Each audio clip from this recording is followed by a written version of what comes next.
you want, but I like the way it was before.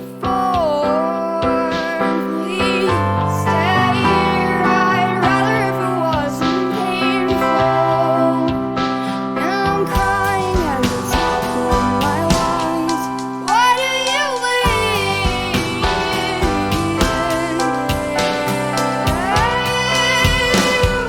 I'm not going back. I'm not going back. I'm not going back. I'm not going back. I'm not going back.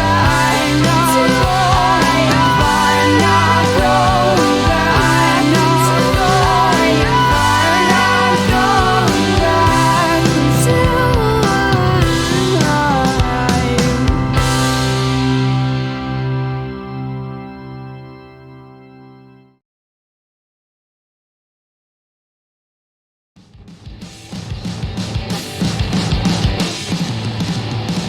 It's Rolling Stone on Twitch.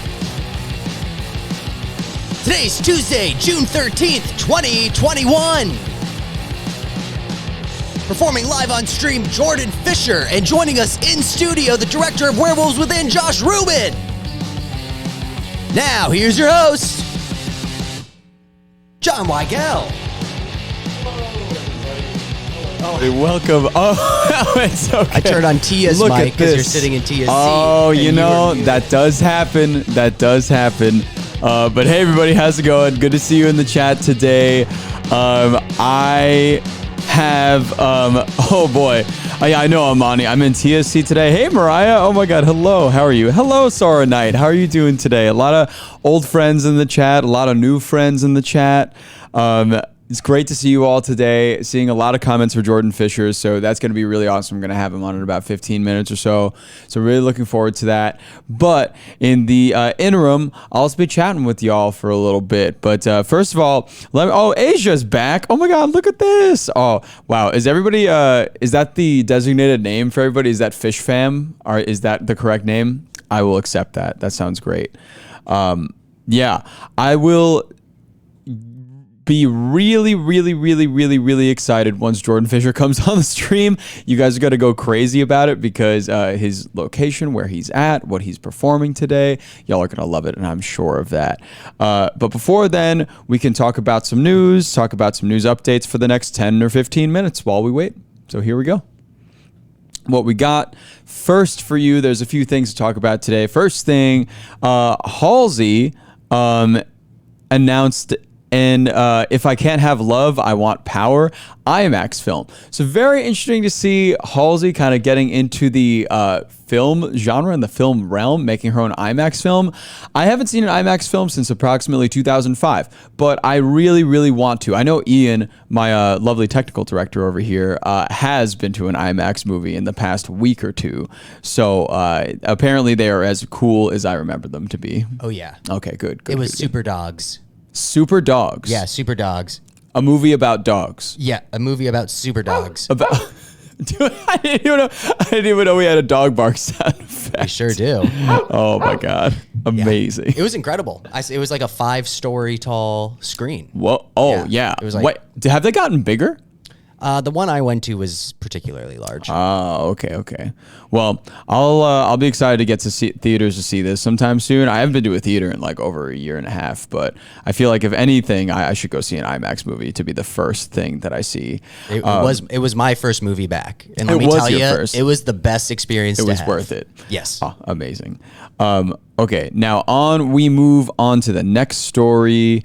We got, Tom York. So I'm a big Radiohead fan. Mostly of my favorite album by them is probably In Rainbows. But Tom York released a different version, a remix version of Creep, which is kind of interesting that he just kind of did that all of a sudden, because this version of Creep is about 9 minutes long, which is just like, wow. Hey, it's Mio. How you doing in the chat? Great to see you. But yeah, so very interesting. I listened to it before the stream today, and it's super long, and it's basically the entire song just slowed down maybe to half the BPM that it was before, which is pretty intriguing. Not sure what was going through Tom York's mind when he made this. Probably kind of talking about being inside for so long, being quarantined all last year, not being able to get out and do things like he once was. I think this is probably a big reflection of that. But this remix is pretty cool. Oh, hey, Sarah in the chat. Wait, no, that's not how you pronounce that. You'll learn this about me. I'm very bad at reading. SARS are links. Hey, how are you doing? Great to see you in the chat. Hi, Sophie, as well. I'm seeing a lot of hi, Sophies in the chat. So I think it's like Jar Jar Binks. Sar links. Oh, yeah. I can't. I'm so sorry. Oh, my God. The numbers flying in my head. The letters flying in my head. Anyways, that's Tom York. Next thing I want to bring up is the Emmys. Nominations came out for the Emmys recently, and I have been hearing lots of controversy about the nominees, only because I've been sitting next to Ian all of today, and he has been blurting on to me about how SNL does not deserve this many nominations in the Emmys. Whoa, I don't know if I said that. You didn't exactly not say that. Well, you know. But yeah, so this is an article that came out on Rolling Stone, and this is specifically just about the biggest snubs and biggest surprises for the Emmys this year. I personally took a little dive through the nomination list. Rose Nancy, you saw Cruella in theaters, and it was man. So I haven't seen Cruella yet, but I would really kind of like to see that. Emma Stone, I feel like I haven't seen an Emma Stone movie since Easy A. It's been a very long time for me personally, because I think she was in that one movie. I forget the name of it, but she was like the queen or something about the queen. It was like, was it like called? It wasn't called Famous or something, but it was kind of similar to that, I feel like. But yeah. WandaVision. Yeah, WandaVision I think is going to be a top contender at the Emmys this year, as it really should be. Yeah, what's everybody been watching in the chat? I feel like... Well, I told you. Yeah. There's always one show at the Emmys that gets all the awards. And I'm putting my money this year on Ted Lasso will be that show. Oh, Ted Lasso. They're going to win every comedy That's award. one I haven't checked out yet. I've really just been in a complete hole of anime lately. I've just been watching a hell of a lot of anime. And also Sopranos, too. So like weird, the Emmys do not apply to me this year. I don't know any, I don't think I've seen any shows. And also I've been watching some reality TV. I watched Too Hot to Handle season 2. Oh, nice. Me too. Oh, you did? Yeah. It's so funny. It's so funny. Oh God, I'm just like such a sucker for that kind of. When the two guys are protecting the bathroom door. That's all I'll say. So funny. Oh my God. Yeah. Or the cockroach. Yes. Like, oh boy. Our young boy Cam. So sad for him. OHBO, not much, honestly. I got rid of so many streaming services, mostly streamers and YouTubers. Pretty sweet. What streaming services did you have? Because I feel like that's a great question. I feel like I have my streaming service that I pay for, but then I have 8 more that I just have from a friend of a friend of a friend. Like I have an HBO Max, but I also got the Netflix, I got the Hulu. Paramount Plus, I think through my roommate, I have Paramount Plus, and I started the new season, the reboot of iCarly. I watched the first episode of that, and it was pretty good. It was pretty good. Oh, Max Martinez, I'm obsessed with Zoe's Extraordinary Playlist. That was noted in this article as something that was a bit snubbed. For the main actress, I forget. Ooh, what was her name? I really got to look this up. But that was a big snub. Oh, Ja Kanush. Did I pronounce that right? Because if I didn't, definitely call me out on it. How is iCarly? I want to watch it so bad. Okay, I wasn't planning to come in and give you a giant spiel on iCarly today, but I guess that's just where we're at, because it was good. It was kind of... A lot of things didn't track for me, I will say. A lot of things were a bit, okay, not sure how this is going to be. I only watched the first episode, but from the first episode, I think... Oh, okay, you actually didn't, but I'm Brazilian, so I could let that pass. Thank you so much. Obrigado. That's the only Portuguese word I know. But yes, it's okay. iCarly, it's all right. I think it's very similar to the first version, except for, the writers changed, of course, because Dan Schneider had his hands all over the first version, and he's a bit of a problematic individual. So happy that he's not around for this round. But it is quite similar to the first, but it's just kind of weird to see like old characters like Miranda Cosgrove and like Nathan Kress say things like, I don't know, like I'm gonna have sex with somebody right now, because that definitely comes up, and like hookup culture does come up, right? Isn't that weird? It's just really strange to hear that from them. Especially from Miranda Cosgrove, who like I still think that Miranda Cosgrove's "Kissin' You," the song, is ingrained in the back of my brain every morning when I wake up. But yeah, it's a very weird dynamic, but I enjoyed the watch. The watch, not the wash. I enjoyed the watch. They haven't been to the Groovy Smoothie yet, or at least in the episode I watched, they didn't go to the Groovy Smoothie. But I hope they bring back kind of locations like that.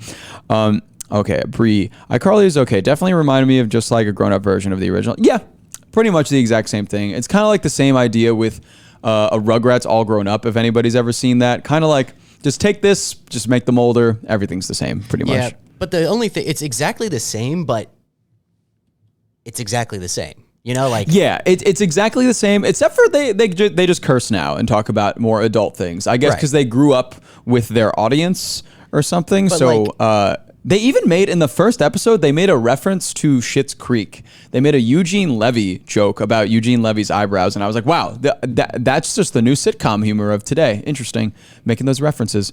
So a lot of cool stuff in there. My thing is, your audience now, like if we watch a sitcom, it's more of a Schitt's Creek style sitcom. And so that's what kind of threw me, is I think when I was saying it was a more mature iCarly, that the production would be kind of more mature in that way. And it was definitely still very much that like 8-year-old Nickelodeon sitcom style. Right.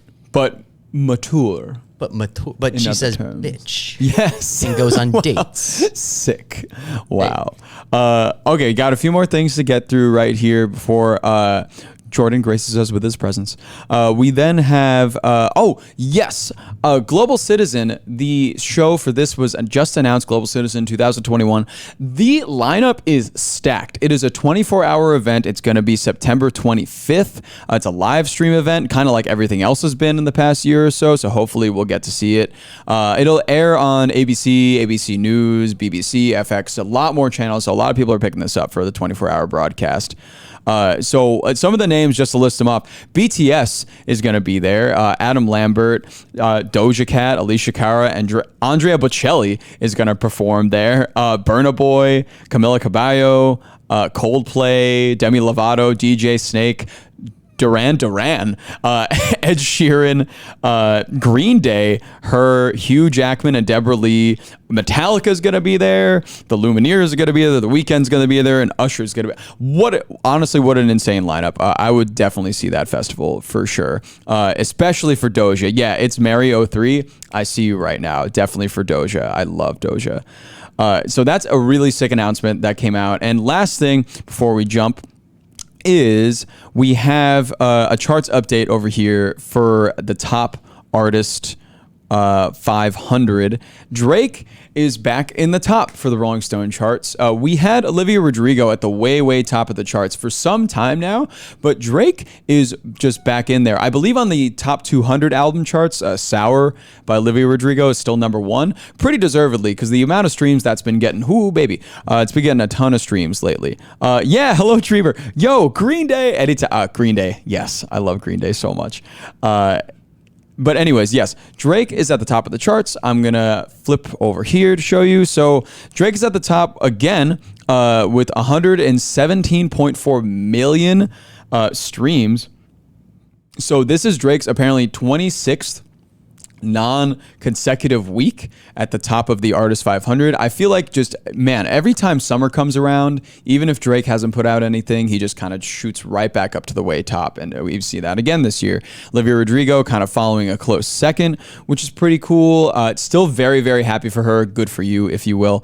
Very happy for her having a number 2 slot, but she was the number 1 for quite a bit, and she just moved down in the past few weeks.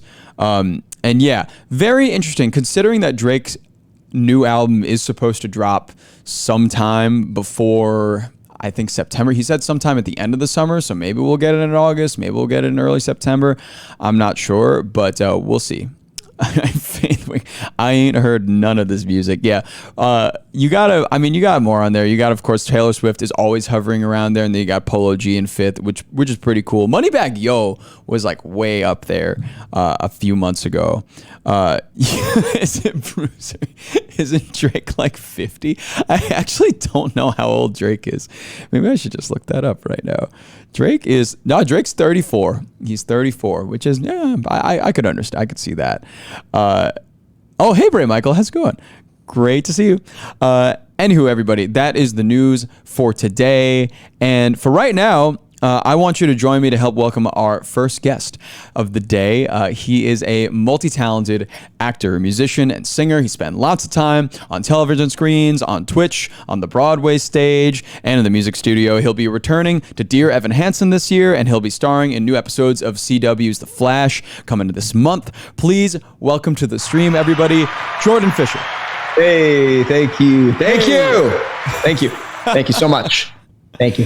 Hey, Jordan. Everybody's so excited to have you here. Everybody's been blowing up about you all day. So, thank you so much, man. I'm thrilled. That we're here. I love the platform. I love Twitch so much, and any venture into the music space is it's important, you know. So I'm thrilled. I'm thrilled to be hanging with you guys today. Yeah, of course. And it's awesome to have you with your fantastic pants, must I say, right now. Thank you so much. Thank you so much. I'm surprised you could see them. I should be blending it. It's a perfect camouflage, really. Thanks, dude. But anyways, I wanted to just start off our conversation today before we hop into any tunes.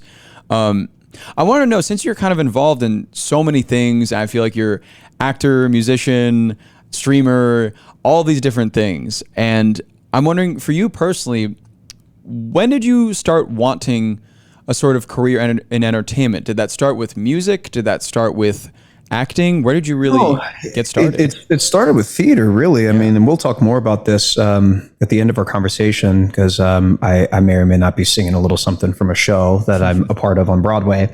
But yeah, I mean, like, that was my first love. Theater was really the genesis of it all. Like, that was, I started acting and singing and dancing all on the same day. Now, the trajectory, I suppose, like where all of that's concerned, theater was definitely the first dream, was working on Broadway. And I thankfully have someone in my life that I'm still working with today for the last 17 years that found me in Birmingham and was like, have you ever considered television and film? And then she ended up managing me and introducing me to an agent out here. And that was the beginning of all of it. That's really when I felt myself actually, with some grounds to sink my teeth into a career doing this. And thankfully it's working out. It's been a slow burn, but I'm grateful for that. Yeah, it's working out great, I think. And I wanted to know, too, do you remember the first play or musical that you ever got to be a part of? Oh, yeah. Schoolhouse Rock Jr. I did it in 5th grade. Wow. And that was really when I fell in love with all of it. I sang Conjunction Junction. That was my big debut. Oh my God. The teachers and students and all the parents were screaming and standing up. It was a moment. It was a definite moment. My parents had no clue that I could sing. I didn't really know that I could sing. So they brought their big camcorder. This is in the early 2000s, and they're chilling there. And I remember seeing their faces. Their eyes were just wide and their jaws were open. They were like, oh, just like actual like IRL Pog. Wow.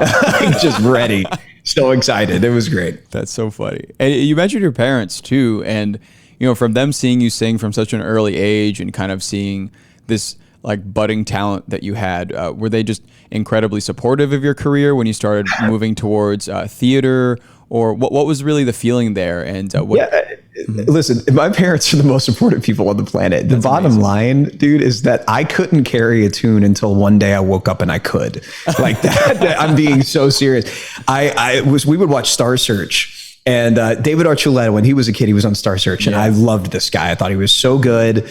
And I told my parents, I was like, I want to be on Star Search. I want to, get up there and sing and compete. And my parents are like, do you actually think that you could do, like, at this point, I really couldn't sing because I had not unlocked that potential, I suppose. My music teacher in 5th grade, this all happened in 5th grade, my man. Like that was, there's a whole movie surrounding my 5th grade. That's when I got adopted. It's when like a lot of stuff happened in 5th grade for me. That's a whole biopic on just that year, I'm expecting. Yeah, pretty much. Like I definitely need to break it down for everybody. But yeah, that was the beginning of it. And they, the moment that I actually showed, because I was a gymnast beforehand, like that's all I did was gymnastics. We traveled and I competed in gymnastics. Again, same thing. Most supportive parents in the world.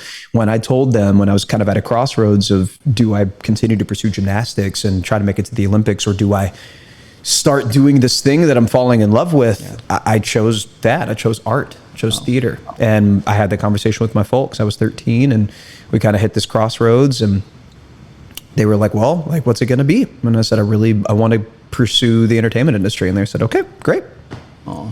Didn't even think twice about the 11 years spent traveling and paying gym fees and all that stuff. They were just like, all right, like, if that's what you want to do, like, we're behind you. I mean, so I'm grateful. That's super grateful.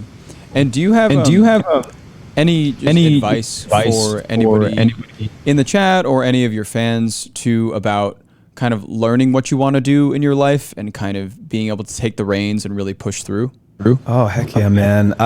We'll try to get a lot of Fish Fam loves. If there's anybody in the Fish Fam that's in chat right now, spam a Fish Fam love for me. They all get it. We have these conversations very, very often about just what your why is. That's really it.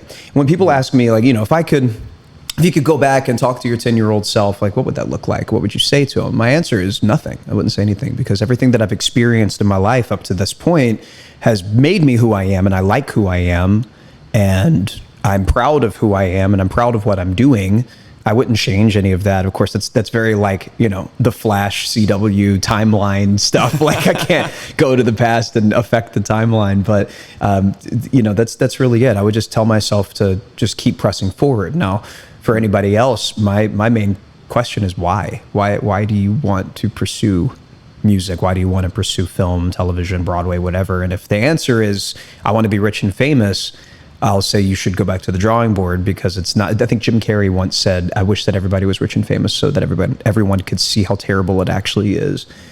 And it's not even that it's a terrible thing. It's just that, like, if that's what you're shooting for, you're setting yourself up for a life of loneliness, and that's not it. If you love making music and it stimulates you, if you love watching film and you have ideas of things that you would like to do if you were behind the camera, things like that, that's what you want to do every day for the rest of your life. You want to wake up and not work a day because you get to do what you love every day.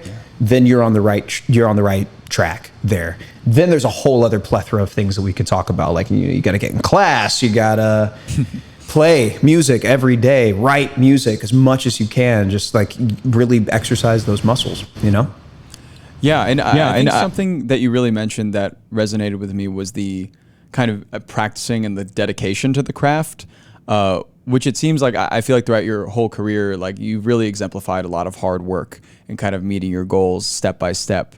And that's something I can really appreciate. And I'm just wondering, how do you stay focused on those sort of things? Like, when you have a goal, or because considering that you're acting, also making your own music, how do you find that time? And how do you also focus your efforts on that one thing that you're doing in the moment? Balance is real. It's not a myth.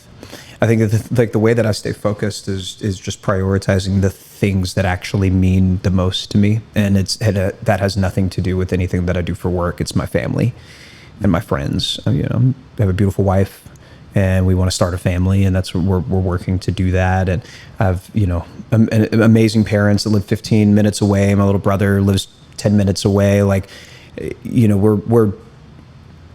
I stay focused and vigilant by thinking about them and loving them and spending time with them. Because at the end of the day, when I'm on my deathbed, I'm not going to be concerned about that job that I didn't take or that one thing that I chose to not do. I'm going to be concerned with the people that are surrounding me. Mm-hmm. And that's how I stay focused. That's how I stay sane, is like, at the end of the day, I don't live to work. I work to live.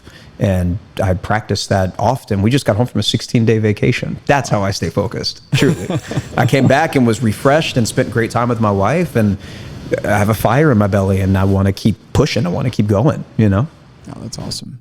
And for example, when you started getting into music, when you started gravitating towards singing, acting, and instruments, what instrument attracted you first, and what has really been your mainstay? Piano, upside down and sideways. I've got a Kawai Grand Symphony behind me, and it's my bread and butter for sure. Usually when I'm on the road, I don't know, I'm looking at my guitarist right now, is one of my best friends. Like, I feel like when I'm on the road, I play guitar a lot more because they're just more readily available, right? But other than that, piano's my home, I suppose. Really cool. And I want to let you get into some songs, but first, I do have a question from the chat from one of your Fish fam, Lauren. She wants to know what is a Broadway dream role for you, whether regardless of gender, regardless of any of that. Is there a role on Broadway that you think, or in any musical that you think that you would love to get out there and play? Well, I'm having a blast playing Evan Hansen right now. That was definitely a dream, and I'm thrilled to be able to say that I've accomplished that dream, and I look forward to going back to the show. But other than that, I mean, there are a few. I think that like my real answer is I don't know that my true dream role exists yet. I think that I need to create it. But other than that, like there are ones that exist that I would be thrilled to do. Funny enough, Hadestown, people would say, "Oh my God, Orpheus! I want to play Hermes." Oh, cool. I want to play Hermes so badly. I think that he would be such a fun role to play. I want to wear like platform heels, and I want to have like long silver dreadlocks, and I want to just be this, you know. I mean, Andre DeShields is wonderful. He's an absolute legend and titan, and his performance should never be replicated ever, in my opinion. It should be a completely new Hermes, and that's what I kind of specialize at that. I specialize at jumping in and making something completely different, and I would love to do that for that role. I'd also love to play Aaron Burr in Hamilton. I really would. I would do that tomorrow if I could. It would be wonderful. And then I'd take a break and go to Evan Hansen, and then go back to Burr. But those are definitely the dream roles of mine for sure. That's great. And I'm going to let you get into your first song over here with your guitarist and friend, Nicholas Veneglu, over there as well. Anybody in the chat, too, while the performance is going on, if you have any questions, feel free to just drop them in. I'll be fielding those, and I'll try to get to them all if I can. But in the meantime, take it away. Ooh, man, give me a little something to talk over real quick. Give me a little something to talk over. I'm so happy right now because this is the first time that Nicholas and I have been able to fully play together and do something live in quite some time, man. It's been a minute. Of course, this guy's been on the road with Bozzy and playing with Joshua Bassett and Dove Cameron and all sorts of, like, all my friends are like, hey, your guitarist is amazing. Like, why don't you grab him? So anyway, so we're thrilled to be back together and doing this. There's like a sense of normality in this. It's very cozy. If you know me at all, if you know my community, I'd love for you in chat to just wave, say hi, try to make a friend, invite them to our stream over on twitch.tv/JordanFisher. Thank you so much. And if you know me and you know my community and you spend any time in my stream at all, you've probably heard this song before in some point in time. I did this with a buddy of mine, Brandon Colbain, and it really is just like a healthy reminder, especially after all of the pandemic stuff that we've gone through, to just recognize that like the light at the end of the tunnel will always be there. There will always be a light at the end of the tunnel. It doesn't matter what you're going through. It could be the biggest thing. It could be the smallest thing, but like it is worth just getting through, because at the end of the day, it will be okay, right?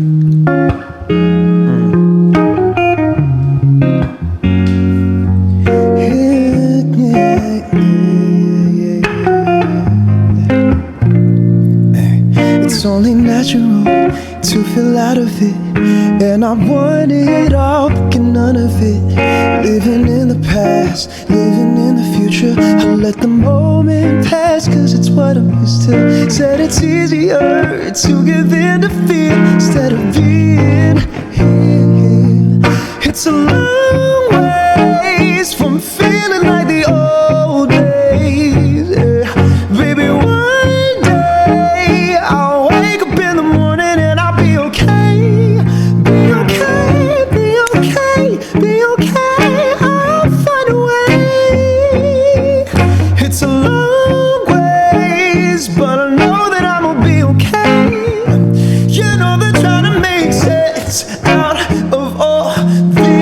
is useless. Hey, so I dance around it.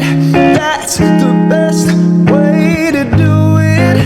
I won't let fear get the best of me. Take some work to invest in me. Nothing good ever comes easy. Hey, never comes easy. It's a long ways from feeling like the old days. Hey, baby, one day I'll wake up in the morning and I'll be okay. Be okay, be okay, be okay. I'll find a way. It's a long ways, but I know that I'ma be okay.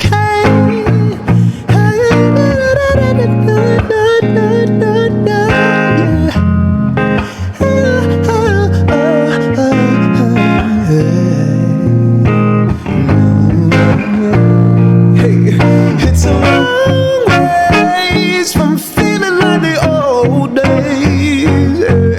Baby, one day I'll wake up in the morning and I'll be okay. Be okay, be okay, be okay. I'll find a way. It's a long ways, but I know that I'ma be okay.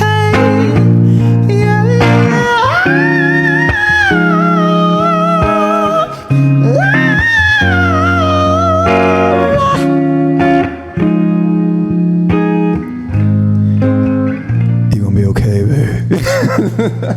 Yay! Hug me. Sweet. Hey, round of applause for Nicholas Vinaglue, the Berkshire's wonder, the Berkeley sensation. Oh my god! Big applause for Nicholas as well, of course, over here. That was amazing. That was amazing. Man. That high note was incredible. And also the low note at the end. It's funny. I did that high note because someone tweeted me earlier. Somebody in my community, Flugel is his name. I don't know if he's here or not right now, but it was like, "Are you gonna do that thing where you go wah?" I was like, "I have to now. I've got to for Flugel. I had no plans to, but that one was for him." So be okay. That song. Probably one of my favorites of yours. It came out in about 2 years ago now, and I would love if you could just take us through the themes that you were working with when making that song and kind of how it really all came together. Man, listen, timing is a really, really interesting thing. I have my own relationship and experiences with depression and anxiety that I'm proud of, to be honest with you. I'm very proud of my experiences with them and frankly grateful for my relationship with anxiety and depression because it allows me to talk about both of those things as if they're friends of mine. It's a real, because you kind of have to have a relationship with your own anxiety and with your own depression. Obviously, therapy is the best thing in the world. I highly recommend it. 10 out of 10. This was written and built prior to a point in my life, a period in my life where I went through a pretty intense depression. And it was rough. It was very intense and crippling, and it was my first time I'd ever experienced anything like that.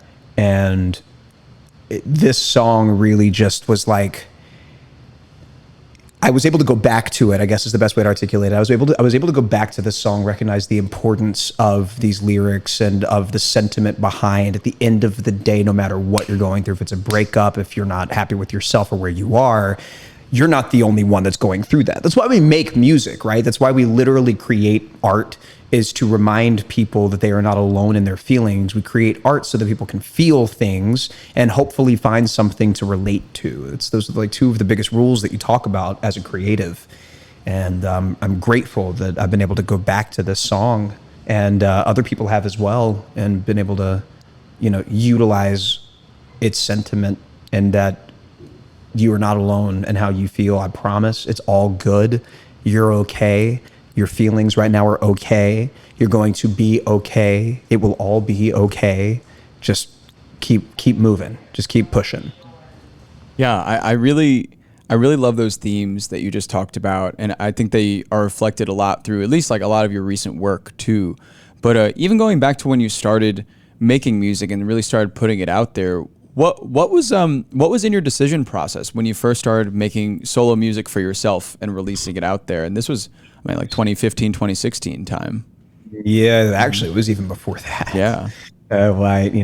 Before I got signed the first time, I was definitely like, I had ideas of what I wanted to do, but the music industry is a black hole out here. It's really hard. It's hard to like kind of find your footing. It's hard to build relationships, find producers, top liners. If you're not a writer yourself, it's hard to kind of get started and all of that. That takes forever. So I'm glad that I started it when I did and I'm glad that things didn't pop off when I started because the amount that I've learned about myself and the experiences that I have just been unbelievable. I mean, when I was just getting started and super, super independent, I mean, I was like playing shows at Six Flags and just getting out there for the first time and experiencing a lot in that way. And again, I'm grateful. So when I got signed the first time and I had a really good idea of what I wanted to do.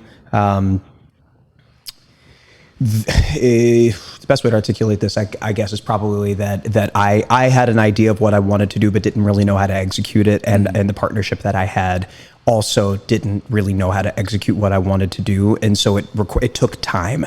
When I left that label, I needed some time to sulk and be frustrated and be irritated and be reminded why I love making music in the first place. And that's where I'm at now. Mm-hmm. And where I'm at now is making music that makes me feel good, that I enjoy making, that I enjoy performing, that I enjoy writing, and hopefully other people do too. And that's where it begins and that's where it ends, honestly. And with that mentality and with that mindset, things have been moving in a really beautiful way for me recently. And I'm just songs are easier to write, tracks are easier to build, ideas are easier to execute.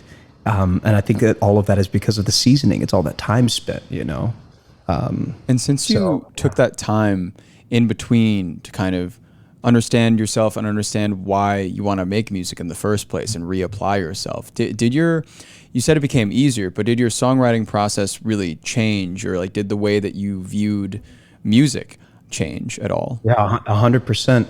I don't think too hard about it anymore. It's not a big science problem. It's not a big equation that I need to solve. I know what I want to talk about, so I write it and then I find the rhymes. I know what I want to, I know like where I want the sonic foundation to kind of lay. And then I always like to twist things up on top. I mean, that's just how I am. Like I like to twist things and make things feel strange and uncomfortable sometimes. And allow for the payoff and satisfaction of like a really nice hit on the end of one going into the last hook. Like that's the science that I like, but all that stuff comes naturally to me. And it's not that like my process like ultimately changed, like the way that I write songs and build records now, that hasn't necessarily changed, but my getting from point A to point B and from point B to point C has changed. Now there's not so much stuff for me to kind of like wade through. Now I don't really care about what people are going to think about this sound or about this lyric or about this sentiment or this melody. I'm just writing it and making it and building it and recording it because it feels good. And I'm working with people that understand me and, where we are great partners in the room together. And that's fun. Like I get to just have fun, dude. Yeah. And through that and through making music too, because I feel like a lot of your music is, not to put it in a box at all, of course, but, like pop, soul, R&B kind of influences there. Mm-hmm. Do you look to anybody as your huge influencers when you're making music, or have been influencing you musically throughout your entire life? Yeah, 100%. 100%. I'm going to give you like the pretty standard ones, and then I'm going to tell you the ones that I think are the reason why I do things the way that I do. I'm here for both. I'm a big Luther Vandross fan, huge Earth, Wind & Fire fan, Michael Jackson, Usher, Justin Timberlake, like early Justin. Those were the guys that like growing up, I could look to and be like, all right, I get it. And then Joe Tyrese for vocals. And then on top of that, I listen to a lot of women, probably listen to more women these days than I do anybody else. But Brandy was a massive one for me. Her Full Moon album is a Bible to me. Interestingly enough, Imogen Heap is one of my biggest inspirations as well, musically. That's more on like the musician side of things and vocal arrangement side of things that you're actually going to hear way more of in newer songs of mine that I'll be releasing, and I'm excited to say starting very, very, very soon, meaning like within the next 2 months. So that's a thrill, and I'm stoked for everybody to hear where I'm at now. And you know, but it's a totally different space and place when I initially got signed. You know, when I first got signed, I was single and very young and doing the thing, and it's so many years later, and I'm now married and very grown and you know what I want, and that's what I'm doing, and I'm so happy for it. That's amazing.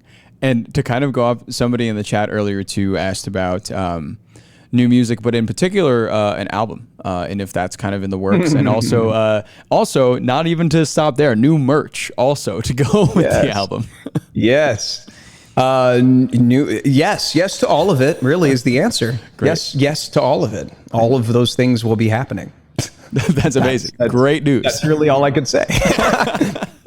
Hey, we'll take it. Also, everybody in the chat's been really wanting to know where you got your pants from, because they my stylist is actually, I'm looking at her right now. Her name's Veronica Grade. She's amazing. She puts everything on me. I literally got out of the shower and walked into my closet, and she had a whole outfit laid out for me, and I just know that I'm supposed to get in it. Who am I wearing right now? You don't know? Oh, okay, we'll figure it out. We'll figure it out and let you know. Well, when you do, definitely send them a link. They're really into the pants. We got it. We like them a lot too. They're fun. And also kind of in the vein of music and you getting down and making your own music and whatnot, I know you have a lot of versions of Disney songs that you have been on and been a part of. And what is it like recreating those and making those songs for you? That's just the dream, dude. That's just the dream. I'm a nerd. My wife and I both are. Like, we go to bed watching a classic Disney movie pretty much every night if it's not Harry Potter. Oh yeah. Like that's just a dream. Whenever I walk around and I whistle at all, I whistle the same melody. So doing "You Got a Friend in Me" and Toy Story just made the most sense to me in the world. And I actually got to do that with Olivia Holt, she's my longest friend that I've had in LA. She's the first friend that I made out here. So we got to do that together, and everybody understands that sentiment because we're best friends and everybody knows that. And so that's really sweet. Obviously Happily Ever After at the parks is great. Moana's all, I mean, just to be immortalized in the Disney space at all is, it's a real dream come true. Truly. That's awesome. And with that, I think we'll let you get into your second song of the day. Ooh, I'm okay, really so I'm excited for this like, one. My heart's fluttering a little bit because this is brand new.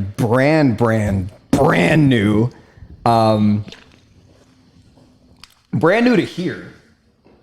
Made it a long time ago though. Have redone it since. So you're hearing like the newest version of this thing. This is a song that I love. This is a song that could be a love song if you want it to be about a person, but it's about something else, and I'm just going to let you use your imaginations. So lift that track for me a little bit, brother. Thank you.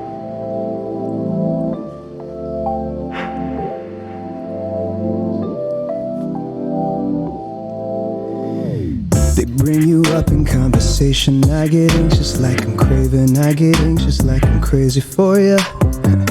Check my flow of circulation. This is more than just flirtation. I get anxious cause I'm crazy for you. Burning in my chest, you're racing through my mind. Some say that I'm obsessed. They don't know you like I know you.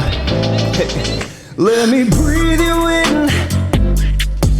Fill up my lungs just like an ocean. You change my oxygen.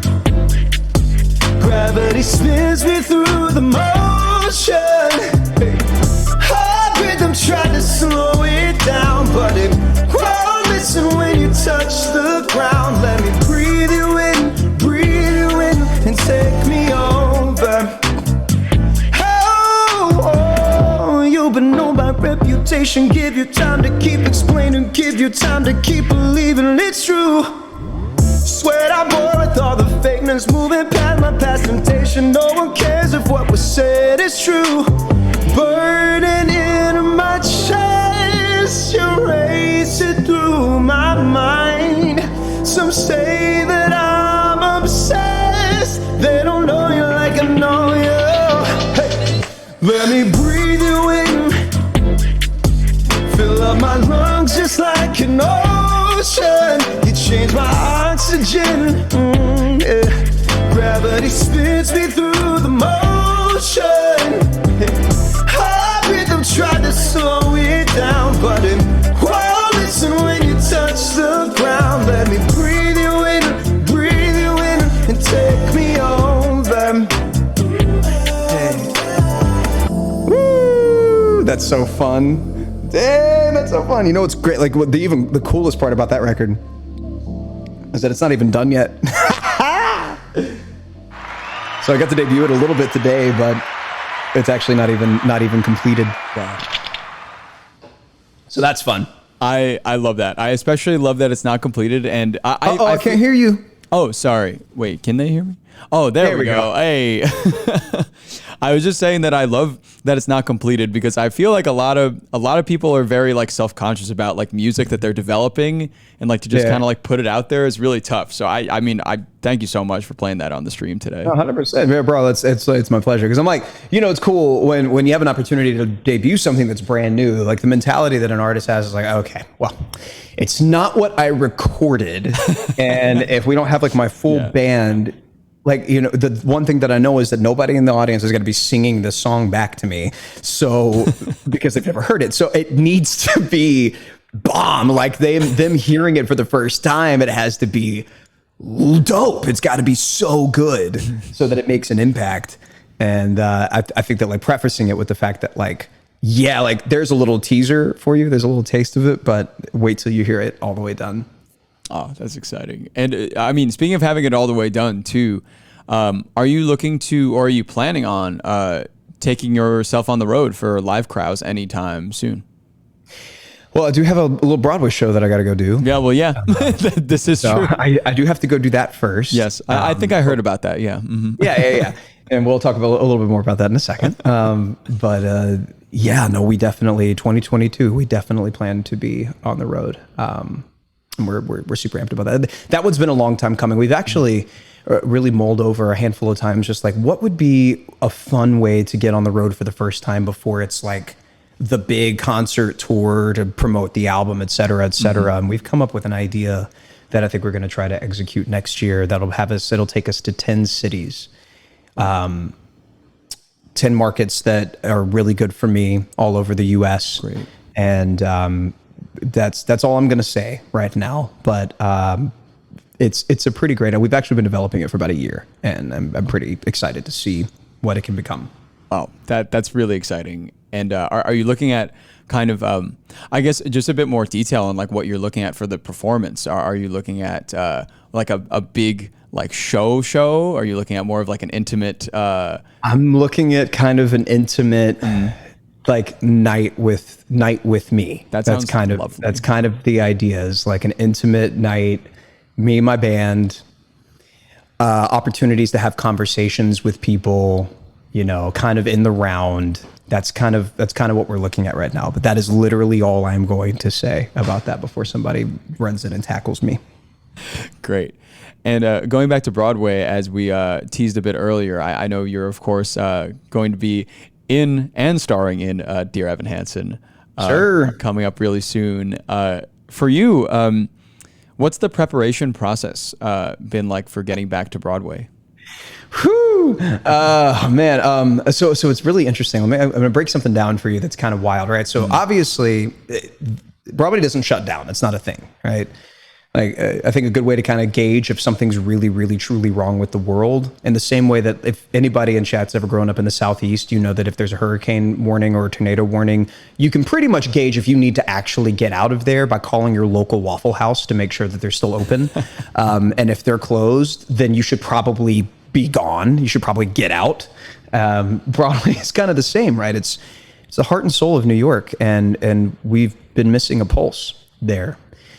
And for the first time ever, we get to reopen Broadway. For the first time ever, shows that have been open for years get an opportunity to have an opening night again. And that's something that none of us have experienced before. And that's a really beautiful thing. So at the same time, we're all kind of like learning as we go in terms of how shows are supposed to reopen and when that's supposed to happen, and rehearsals and rehearsal spaces, and how long do we actually need? Are we going to be over rehearsing because it's all muscle memory for a lot of us, or are we going to need more time? Like, it's a lot. But for me, I thankfully do everything on my iPad when I'm like studying scripts or doing like notations or something for a film or Broadway or rehearsals or something. I do it all on my iPad. So I have every note that I took when I learned the show initially in my script in the show, or for the show. So I've been kind of like thumbing through that and kind of just, trying to get blocking back in my head and certain scenes back in my head. But we'll start rehearsals at the end of October and get back in it. So we're all really, really amped. That's amazing. And how do you also, as somebody like yourself that said, yourself and your bouts of anxiety and your bouts of depression as well, how does it feel for you personally to play the role of Evan Hansen, somebody who is a socially anxious character at their heart? Yeah, I feel very important, especially as a Black man. It's not a mental health is not a common conversation in Black communities in general, but especially for men. And I'm all about normalizing all of that, normalizing speaking about mental health and therapy and tears and hugs and love and affection and care and patience. I'm all about normalizing all of that for men, for everybody, but especially for men. I grew up with an amazing, loving, caring, affectionate, selfless father who showed me that it is important to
for me. Wow.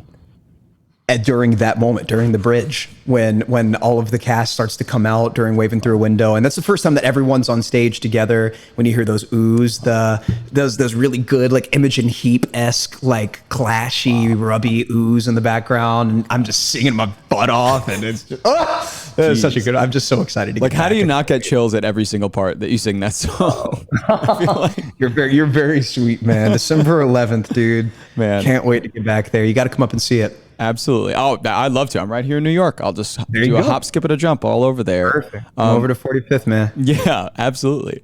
But before I let you go and everything, I first wanted to say thank you for joining us. Second of all, I wanted to, of course, tell everybody we didn't talk a bunch about your TV appearances yet. We didn't get to that, but you will be in a few episodes of The Flash later this month, and that's really exciting. Tonight, actually. Tonight, Tonight at 8/7 Central on CW. On the CW. That's really exciting. Saw your Instagram post about it a bit ago, and I was like, man, I could not be happier for you. So that is a sick gig. Thanks, dude. I'm super excited. Today's a really good day. Tonight is. I'm going to be living a dream of mine tonight. Just like seeing myself beating up bad guys as a superhero. I've wanted that since I was a kid. I'm going to start crying. Actually, I wanted that since I was a kid. So it'll be really special. We're hanging out with some friends over at 100 Thieves tonight. They're throwing Nate Shots, throwing us a little viewing party, which is very kind, and we're gonna get over there and hang out and have a good time. But I can't thank you enough for having me, man. Truly, you guys are awesome. It was so great to have you. Would love to have you back anytime. Good luck with the billions upon billions of things that you do all the time. And wishing you Thank the you so absolute much. best. And for everybody in the chat, we're going to be back real soon with Josh Rubin, who directed Werewolves Within. So, but thank you, Jordan, so much for being here. Love to have you. Thank you so much. Appreciate it. See you soon. Okay, everybody. As I said, we're going to go to a quick ad break for everybody in the chat. Thank you so much for putting all the hearts, putting all the emojis, having so much fun. We got Josh Rubin coming up, who once was a part of College Humor, and he just directed this movie called Werewolves Within. So we're going to talk to him a bit about that. Really, really excited for that. So, well, thank you all. Really, if you're not a subscriber, you will get some ads. But if you are subscribed, you're not going to get any ads. So you're just going to. What's up? Oh, that's right. So subscribers, just you and me, baby. Or if you didn't get an ad, you didn't. Hey, thank you all. Thank you all. Ellie's team, thank you so much. Oh, hey.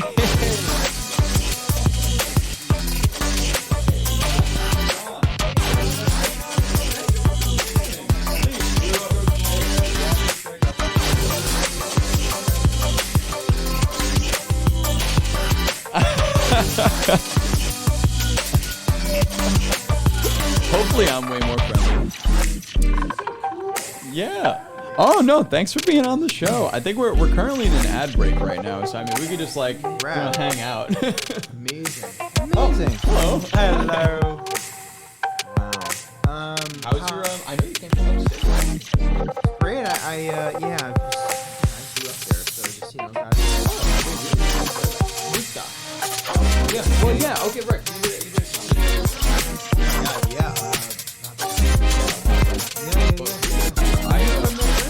No, actually, but my parents do currently live. So I grew up mostly in town. My parents live more like the Westchester area. Cool. It is kind of, I've been in Woodstock. I lived there. I visited my dad. Yeah. Oh, go to the barn. Yeah, definitely. Yeah. People's getting a little overrun by us for principals. Yeah, I gotta get 36 acres. That's why I gotta buy my house up there. Right, You know? right. Oh well. All right. We seem to be are back on the in show, but 4 seconds. in 4 seconds. In Oh 4 my god! seconds. That look at I'm like. No. Hello, My pompadour. Yes. My favorite hairstyle. All right, everybody. So I mentioned a bit about him before, and he just walked in. He saw it during the ad break. But my next guest is an award-winning actor, writer, and director known from his time at College Humor, at shows like Adam Ruins Everything, Late Night with James Corden, and for such features such as Scare Me and, of course, Werewolves Within, which just came out on June 25th. Please, everybody, welcome to the stream, Josh Rubin. Right in the flesh, right next to Oh, me. holy crap. It's like I'm at Madison Square Gardens. This is incredible. Thank you for having me. Of course, of course. How have you been lately? I'm great. Just, locked down a wedding venue, so I'm broke again. Oh, and, wow. yeah, How does yeah, it yeah. feel being broke again? It's hard. It's hard, but it's also like you kind of need it a bit. It's like you're a 37-year-old Caucasian filmmaker. Maybe you need a little reality. It's good, man. Well, congrats on the marriage as well. That's like really cool. Thank you. Well, that'll be next year, but Next year. the fiance. I'm just trying to like milk the term, fiance, my fifi, my fiance. You know what I mean? I don't know. I Yeah, just made that one up. just to say. Yeah, Just to absolutely. say. Regular say. Just to see. Just an E with an accent on it. Absolutely. Apostrophe. Yeah, the apostrophe. Yeah, that's right. Just chilling, just watching. I mean, I just heard that Werewolves Within is the highest rated video game movie ever. Video game adaptation. I read a few articles about that in the past few days, Yeah. and man, I think I'm not one to explode my opinions in Right. front of everybody, but I Smash 'em. definitely deserved. Thank you. It's just you watch enough Ghostbusters and Clue, and then you you get to play with the big boy toys, and then you get this. It's Yeah. it was a risk, and now here we are. History's really made. great. Sorry, Assassin's Creed. I didn't see Assassin's Creed, Same. but Same. Sorry, Mr. Fassbender. I apologize. but nonetheless, like that's so exciting. That's such great news, and I watched the movie too, and I absolutely loved it. And thank you. I do want to get to really, really dive into that because I have a bunch of questions. Oh about my the movie. gosh, I'm ready. But first of all, Yeah. I do want to talk to you a bit about you getting your start in acting, you getting your start, especially in directing too. But what really led you into the industry in the first place? What was kind of the thing that kind of grabbed you and made you say, okay, I want to act, I want to be a writer, I want to be a director? I always was, a bit of a performer as a kid, but I think, watching enough, like, it was such a weird combination, like watching enough, like Nightmare on Elm Street, but also like Robin Williams one-man shows. So just like, wow, down Simba. like a lot of, I think he and I have a lot in common. Like, look at me. But like seeing someone who is like as funny and fun and weird, but also like heartfelt in his performances and everything else, and interesting. Him and John Leguizamo were really inspiring to me, and also like Looney Tunes. It was a smattering of stuff, but like definitely grew up watching horror stuff, and I guess I realized like once I moved to the city and went to acting school, no one was going to hand me like a career, an agent, anything. I started making videos, and College Humor took a notice of what my sketch group was doing, and the rest is history, except it was like 20 years and not as easy as that. But did a lot of background work, Yeah, I mean, hey, that's the thing to do, Gotta right? do that. I am very clearly in the background of Elf, like very, Oh, very wait, clearly. really? When they're singing the song and you better is watch out. Is it in like the mall or like what scene is that? Is it in, At Central Park. It was very Central cold. Park. John Favreau was very young and very wow. kind, and sat with us when we ate. Mm-hmm. I'm like it was just like a young. You want to see like a young cheekbony, like 19-year-old Josh Rubin. I'm like just. You know what I mean? Just like right behind. That's amazing. When Christmas comes around in December, I usually do a watch of Elf every year. I gather. So when that comes around, I'll do a rewatch and I'll be like, there he is. There's the guy. You got it. There's our guy. Yeah. And after you kind of got more into acting, I know you wanted to start in. Did you at any point at the beginning think that you were really going to be directing or think that you were really going to be in that role? I wanted to be an actor. Like I like went to this acting school. I did the training. I studied Strasberg. I like wanted to wear like the turtleneck and like the bad blazer and like barely get by doing off-Broadway theater. And I fell into directing. I felt because I'm making my own stuff. So I kind of entered this whole kind of industry through the back door, so to speak. And that was my film school. And then to get a gig at College Humor, like College Humor is like, come do for us what you've been doing for yourself, for so long. That was like learning how to like dictate information to a crew and like make stuff. That was crazy, but it was like that was my film school. I made like thousands of videos. If I wasn't in them, I wrote them. If I wasn't wrote them, I directed them. And you work with amazing people. Yeah. And what was the experience kind of getting into College Humor too? Like you said, they kind of found you and just picked you off the street like a wee babe and just brought you into their There was a into bit their of lair. that. I mean, I had formed this sketch group with my buddies, including Sam Reich, who's now the owner essentially of College Humor. Right. Sam, who's my soul brother. And we started making sketches, and the folks at College Humor were like, come start a videos department, you know, about boobs and beer and video games, but you can Wow. make sketches about boobs and beer video games over here. So we did that for many, many years. I mean, it was almost as simple as that. They just saw that what we were doing, you know, for ourselves and, you know, uploading videos online. And we're like, we should do that. And then it was just like, we just kind of faked it till we made it, you know, and that was turned into a 7-year like desk job, Yeah. you know? But I was hardly at the desk. It was like out and shooting a lot. Because I mean, you said it. You made like thousands. Yeah, thousands. Of videos. So many sketches. So much content like that. Katy Perry parodies, Sims parodies, Katy Parody. Katy yes. Parody, puppet videos, Right. Open Gangnam Style parody. I mean, it goes on and on. What did like a normal day look like for you? Just at the office or on site shooting? This or? was so funny because it was like I'll paint a picture of the day at like the IAC building. So you get to like you're 20 something years old and you get to like the the Lex Luthor's like ice building on 11th Avenue. Like, I don't deserve to be here. You have all the free cereal you want and like a soda for breakfast because everything's free and the snack bar is insane. Sully lands in the Hudson River because there's such a great view of it. It like literally happened right outside the window. Wow. We get into a Nerf fight, you know, Streeter and I just Yeah. shoot each other with Nerf guns. Then we go into a meeting and talk about, you know, what happened this week. Like, what's a fun way around, like, you know, how to make a video about the new iPhone. Then I go to lunch for 2 hours and buy jeans. And then I go back to work. I go back to work and like do bits with, you know, Sam, and then like write the most obscure sketch I can possibly imagine. And then like I walk home. It was a magical time. Wow. We were literally there like working with our friends. Like, you're working with very, very good friends. It was awesome. It was so a cool. golden era. You know? Wow. So by that margin, you also must have a lot of pairs of jeans. Oh my God, so many jeans. So many jeans. Various sizes. I really did have so many pants. It's like just so much, like so many things. I went to J. Crew and I was like, I should get that. I should It's like, probably get these pants. Like, Yeah, and then you go taught home, me you're on like, J. in Crew. hindsight, did I really need these pants? Like, I yeah, don't no. really- It's just like, why did I get all these It's like that 2 weeks later, you just have all these pants and you're like, ah. Exactly, and then you have enough free snacks. You have so much free cereal. You Yes. can't fit in the bonobos. You know what I mean? You can't even fit in the pants. Come on, this is Come on. Who are you kidding? This is a mess, man. Who are you kidding, man? What have you gotten yourself into? Now I'm here Come at on. Rolling Stone. Dude, what's this stand for? Renostasis. Yeah, I'm here at Renostasis magazine, and That's yeah, right. That's right. We renostace all of our plants we here. run all states. Red State magazine. No, don't publish that. It's not Red State magazine. It's Rolling Stone, dude. I'm Cameron Crowe. We'll be right back. And well, first of all, thank you for that. You're so welcome. This is like the president of Rolling Stone watching this, like just on one of 15 monitors. He's like, he did not even like fuming, just makes a little note. Okay, well, Yes, we will I see. never We have. will him be again. contacting him. He's far too short and far too hairy. It's like Robin Williams never sang.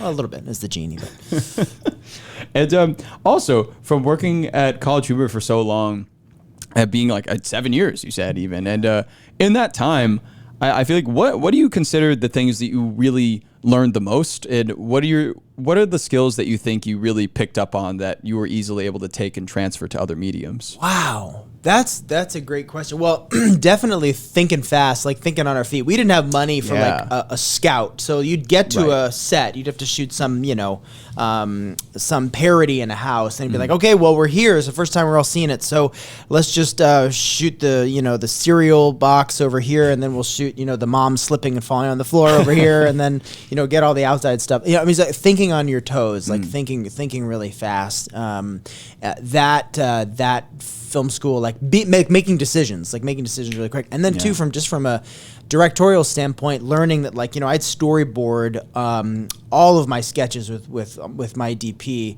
but I didn't really realize, because I didn't go to film school, that like a wide shot could turn into a close up, could turn into an insert. I like every line was a shot to me, so I just like couldn't wrap my head around like the camera could move like that. Yeah. It was a strange way of thinking, but obviously, and there's Totally. like there were those moments when you'd be on set, and you'd be like, oh, we can consolidate the dialogue to be a part of this one shot. So learning lensing, learning angles, learning, you know, how to compress and how to think fast. That was just inordinately helpful, because then I was able to roll into something of a commercial career and be like, bam, bam, bam, bam, bam, Lucky Charms box right here. I remember when I did a Lunchables parody, so this is useful for me in this moment. Like, no, we do not film the mom slipping today. That is a tomorrow yeah, thing. that's clearly. a tomorrow thing, Mr. Charms. Mr. Charms. Yeah, you know, the head of Lucky Charms. It's got to be his name, right? So Charms. Yeah. Lucky. So Charms, it's me. I'm from Scotland. Is that what leprechauns sound like? I think so. Yeah, I think generally. Yeah. Hello, I'm from Scotland. I'm a leprechaun. Is that what it is? I don't know. I think so. Yeah. Magically tricks. You know what I mean? I don't Tricks know. cereal. I've never had tricks. Is that I crazy? had it when it was they're now just colored orbs. Of course they They are. used to be like in these fun, like there was a banana shaped one. There was like a flowery. You're blowing my like, mind right now. Yeah, and Yeah. it just nothing was the same since that. Nothing will be. No more fruit strike gum for any of us. Either. No Remember more. that one? Yeah. exactly. Wow. Geez. And also, I mean, going from that to what was it like? You said kind of in a commercial setting currently, but what was it like transitioning from something like College Humor, where kind of y'all were your own boss, really, and y'all were your own kind of people, and it was kind of on you to make the content good, and it was on you to learn for yourself. What was it like transitioning to a different side of the field where it's more like, oh, features and I know you do your own writing and directing, but at the same time, it's how much different of a beast is it? That's a really good question. I mean, we always had a boss. It's just that at College Humor, my boss was my friend, and he'd let me Right. buy jeans on the clock. But yeah, I don't know. That was interesting because we started doing branded stuff, and we started to, we really wanted to impress clients. You want to impress Saatchi and Saatchi or whatever. If Right, you're gonna yeah. go do some Wendy's commercial. Or I know something them. like that. Boy, do I. Yeah, boy, do I ever know Saatchi, Mr. Saatchi. How are you? I'll do anything you want. Please don't destroy my life. Please tell me what to do. Agencies, that's how we pay for things. So yeah, I mean, I think when I transitioned into a commercial career, you want to impress, and so I think I took to it well. Probably took everything far too seriously, overwrote treatments, just overdid it on kind of every side of it. And God, what an incredible learning experience, it was. So I don't really know. I mean, in a sense, though, I've always kind of been my own boss. You Yeah. know, as a filmmaker, it's just a matter of how well you communicate as a collaborator, how well you listen, how you can play the politics and psychology of it all. Yes, I will definitely shoot the Ford car this way. It makes perfect sense. We're gonna do it, and I'm also gonna slip in something for the old DC director's cut. And they don't always know that or appreciate it. If you make them feel like they came up with the idea, then they do. Oh God, we're just so strange. We're all chimps. You know what I mean? It's Just a bunch of monkeys. absolutely Just dude. a We're bunch of just monkeys so- flying by the seat of our just a pants. bunch of Neanderthals with iPhones, which sounds like it could be a fun cartoon. Yeah. And from there too, I know you also did some work in TV and continue to do some work in TV, obviously with Late Show, James Corden, and Adam Ruins Everything as Yeah. well. Getting into the space of network TV too, talk to me a bit about that transition and what that was like. I mean, technically, I think one of the first things I did for network TV was a Broad City Christmas special. It was cool. it was like a 5-minute sketch that I directed with my partner at the time, and the girls were amazing, and Comedy Central was amazing, and it was just working with cool comedians. I did a few sort of things like that to sort of enter into that world, Yeah. and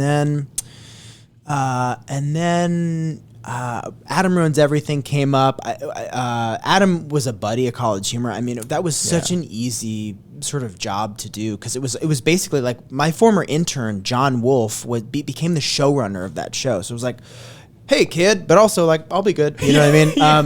It was you're my boss. But it was just so free and easy and friendly and wonderful, and it just. You can, within the confines of the style of that show, which was the look was set by Paul Briganti, who now directs for Saturday Night Live, who's also a buddy from forever ago.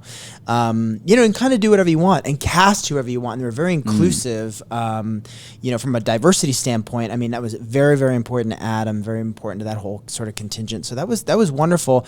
And one of the most terrifying instances I've ever had, or terrified times I've ever had, just as a human being, was working for James Corden, because it's you get there, the gig I got, you're called a segment director. So they're just hey, can you come and do, you probably just do one parody, a Quiet Place parody. And I was oh, perfect. Well, I saw that last night. But then when you were there, because you're a segment director, what they can do is say, also, since we own you for the week, we're also going to ask you to do this other thing. Oh, wow. Okay. And you just have to pretend it's going to be fine, and Wow. you're not going to crap. You know what I mean? Oh my God. So that's what they did when I got there. It was not only are you going to do this thing, but we're gonna attack on this other giant. I think actually it went the other way around. I went to do this sketch with Victoria Beckham and Shaquille O'Neal. Oh, cool. Called Shacknado, like Sharknado. And I get there and they're like, oh, by the way, you're gonna direct this tomorrow. You have 45 minutes to do it as Quiet Place parody. Wow. I was like, You're like, it's fine. It's great. it's fine. But I gotta say, because I came up through College Humor, like you're thinking fast, figure it out. Like Yeah. you get there, I didn't have a total meltdown. I was just like, okay, cool. I know how to shoot this really quick. We'll just like, run it through. It's just a matter of, are the people you work with like gonna be cool or not? I'm not gonna name names, but like, are they all gonna be cool? Not always. They're not always cool. Adam's great. You know what I mean? I love. He does not ruin everything. No, not at all. Yeah, no. Shaq is amazing. He gave me the finger and called me Spielberg, Oh, in like that's in a way that awesome. made me think of like I don't know, my favorite uncle. He was just like, okay, I got a Spielberg. And it was, oh my god, yeah, he was That's kind wonderful. of the best. I really like that. yeah, it's incredible, and like signed everybody's like jerseys and stuff. Wow. He's rad. And also, what's the difference between that and working on features? Because I know Scare Me came out in 2019, I believe a few years ago, and you had also written, directed, and starred.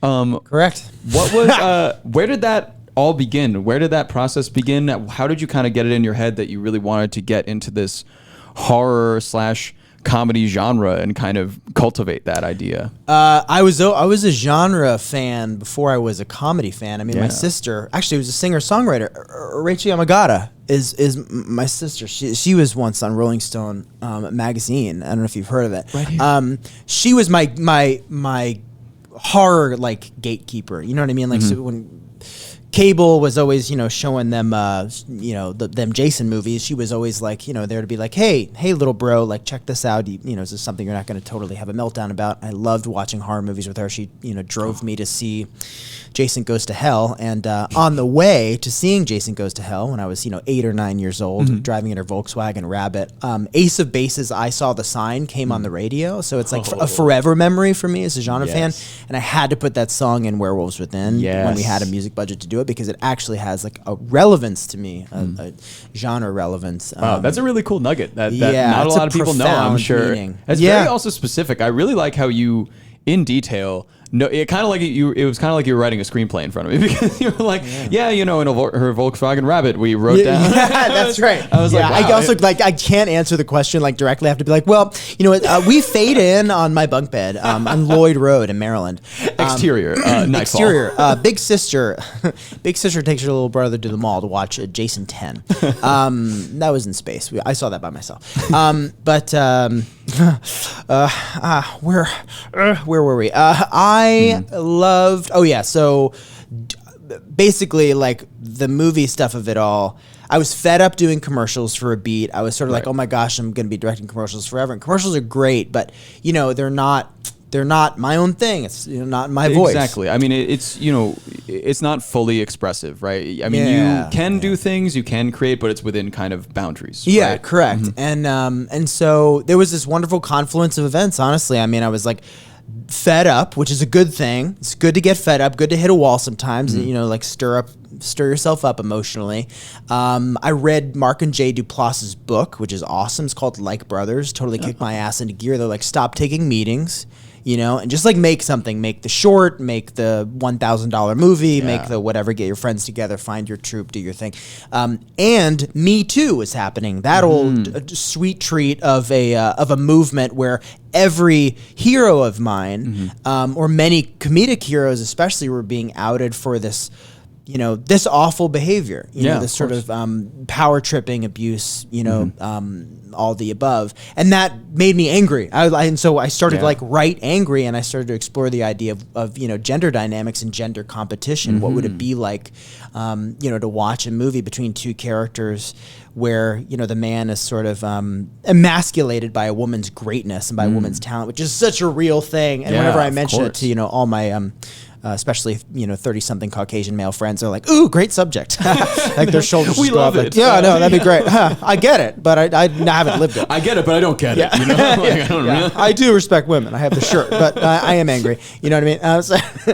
And so I asked Aya Cash, who's been a friend of mine for many years, would you be interested in doing this, like basically black box theater movie? Yeah. And she graciously agreed, and then Cool. Chris Redd came aboard, and it just kind of happened. But bringing it all back to like finding your tribe, your crew, your fellow weirdos. Like if I didn't start making videos with my friends, like with Sam and my buddies, like forever ago, just willy-nilly because nothing was happening for us. If I didn't self-generate stuff and put it on the internet, College Humor never would take a notice of me, and I wouldn't have got a 7-year gig where I got a 401k. And the 401k is what I took 26 grand out of to be starter cash for Scare Me. And if I didn't make Scare Me, you know, Vanishing Angle and Ubisoft wouldn't have given me a chance to direct this movie, to direct Werewolves Within. And now it's like, here we are. You know what I mean? So will they let me direct a remake of Darkman?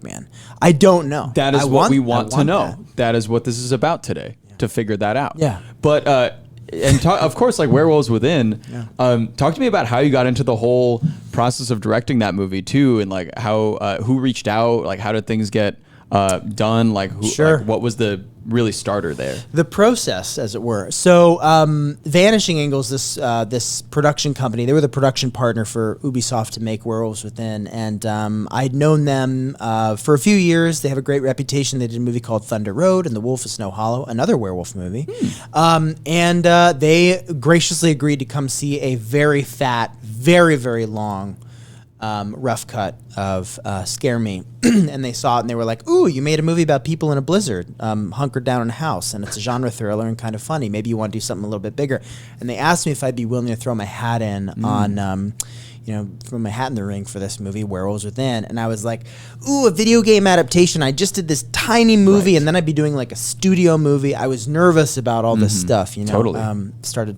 I'm a Cancer, you know, I project. Oh, me too. Stuff. No way! Yeah. What day? Tomorrow. No! Yeah. Happy birthday to you. I think that, I don't know if that's a, you know, copyright, you know, issue, but that's so crazy. Written by Mr. and Mrs. Birthday. Right now. Yeah, we're just like, no, you can't do that. That's our song. Bill Murray and Scrooge is like, no, don't show it. R.I.P. Richard Donner. Oh my gosh, what a good movie. Well, but when's yours? So anyway, June 30th. June 30th. Hey, it's coming up. Wait, no, it happened. It does. But now that I said it that way, and you covered you're going to be thinking about it all day. I'm going to be thinking about it all day. Exactly. Yeah, every single. Wait, so this movie came out a few days before your birthday? June 25th. That's it was the best week ever. Wow, that's a great week. Yeah, man, really beautiful week. So, you know, once I opened Mishna Wolf's script, Mishna Wolf, by the way, I mean, it's like, could you be a little more on the nose? Oh, Mishna, stop. I was like, holy crap, this script reminds me of Hot Fuzz. This script reminds me of Fargo. It reminds me of Arachnophobia, one of my favorite horror comedies of all time. So I was like, okay, no, I'm actually excited about this. I don't have crazy anxiety about it. I'm gonna pitch. And I went in and made a personal pitch. You know, the whole thing about like winning those kinds of jobs is making it personal. Like, what does it actually mean to me? What can I offer it? And I grew up in a small town like Beaverfield, like the town in this movie. And I understand what it's like to be a newcomer to a small town or an outsider. I moved from Potomac, Maryland to Woodstock, New York as like a kid in 5th grade, a chubby, friendless, you know, hairy child. And built a community of fellow weirdos. And here we are. So, yeah, it's been amazing to see the response. Yeah, which has been, as we talked about, like really great. Which I think, of course, like it honestly deserves very much so. And I wanted to ask you too about, because I mean the game is based on a video game, but like it's incredibly loose from what I've gathered. And like the only two parts that I have really attributed to this video game is that you know, you're in a small town and somebody's a werewolf. Those are really the two elements that I saw. I was like, okay, like I understand like those two, like how that got brought in. But then there's just so much else. There's just so much character development, so much plot development. Talk to me about what you really took from the video game, if anything, but if there was anything you needed to build upon when you got there. This is the wonderful thing about Ubisoft is they were like, we don't have any mandates. Just make it good. They were like, just make a good movie. Wow. And I was like, that is so like, freeing. Easy. Yeah, easy. And I literally said that. I was like, easy, dog. I said that to Jason Altman, you know, the head of the department. And I was like, Jason, I got this, dude. Stop. I literally said stop. I don't know why I said that. I just kept saying stop. Dude, I got this. I'm going to make it so good. And now it's the highest rated video game adaptation ever. So I did do it. And so I'm glad I said that. They were like, just make it good. And my whole thing was, well, if I were a viewer, I would want there to be some homage to the game, even if there are 500 fans of it. Totally. So there are some physical elements, some assets from the game that I had the designers provide us that I could then hand to my production designer and say, hey, let's bring in some of these elements from the game. Like, in the game, they accuse around a gnarled, like, tree stump table. Right. And we actually have a table that is made from a gnarled tree stump in the film. There's a ledger in the Beaverfield Inn that looks like the game book, stuff like that. Yes. But mostly, as Mishna put, she's like, it's the spirit, it's the spirit of the undermining, undercutting, finger pointing, everything that comes with that, manipulation that comes out when you play the game. When you play the game, the movie should feel like one might feel or experience watching the movie. During like a stressful betrayal, You should feel totally betrayed weird, by like you're this lying. film. You should feel like, am I Yes. the werewolf? Yeah. Most people, because we're playing all over the world, people have been known and reported as far as, from here to Timbuktu, to scream at the movie screen and say, liar, you know what I mean? Yeah. Like, yeah. It's just like just crowds of people just screaming at them. Yeah, it's a mess. It's a mess. I can't walk whole down mess. the street. And I haven't. I've sat here the whole time. I've been here the whole time, dude. My fellow Cancerian. Hey, that's right. that's it. We are sensitive men. Very sensitive. That's right. I cried before this today. And tomorrow you're crying your birthday, and I'll think about the look you gave me all day. I'll just be like, what did he mean by that? You know what I mean? And I'll feel bad about getting your birthday wrong. That's right. Yeah. And well, getting into this movie too, because kind of going off of what you had to work with, where did you really pull inspiration for the characters from, and these kind of deeper plot devices? Because what I did really like about the movie is that every character, it didn't feel like anybody got stomped over. It didn't really feel like anybody got left in the dust, or like whatever happened to that character, or like they were doing something, now they're not. Yeah. Weirdly enough, through all of these characters, I felt like there was an exact through line for all of them and a story for all of them. How did you kind of develop these characters, kind of come up with these stories and make sure that they were represented throughout the movie? Oh, that was all Mishnah. I mean, this was part of the women's film and TV fellowship program at Ubisoft. So it was developed with Margaret Boykin and writer Mishnah Wolf.